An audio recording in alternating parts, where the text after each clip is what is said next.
你家住海边吗？我家养狗也要管，一天吃饱了没事干是不是？你这是资本家做法，要不得，我要举报你。举报？你以为现在还是几年前吗？动不动就是举报。我们华国灰暗时光已经过了，现在迎来了黎明，早就不兴这些了。你放屁！反正没经过我的同意，我是不会让你们养狗的。跟王春香对骂的人刚下放回来，之前一直住乡下，他在乡下被狗咬过，对狗有恐惧感，所以看到隔壁四合院有2条狗，吓得只差没拿刀砍死飞虎跟黑犬。我就要养，你能拿我怎么着？我家的狗要是有个什么3长2短，我就找你。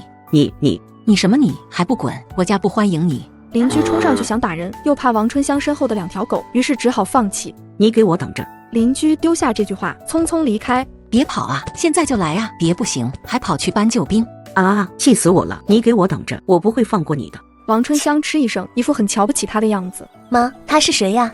旁边那家的，10年前被人举报，全家都下放去了农村，这几天才回来的。哦，阿肖是几点去部队的？8点，平时是7点，今天晚了1个小时。宋洛英想起霍思潇昨晚等他到凌晨，他吃了1个包子1杯牛奶就去部队了。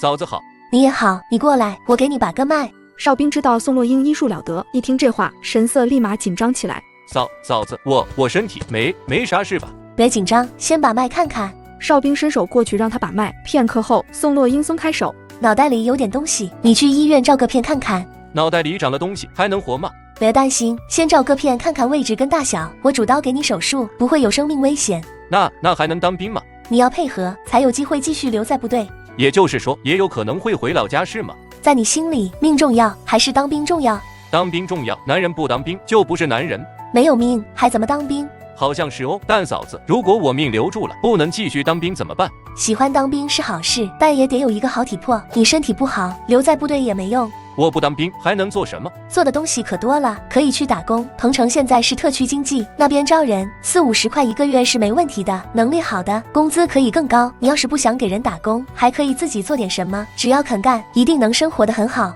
哨兵最终还是把宋洛英的话听进去了，他找领导请完假就往医院跑，检查单出来，脑袋里长了一颗肿瘤，虽然不是恶性的，但长的位置很危险。矮个子士兵拿到检查单就回部队找宋洛英。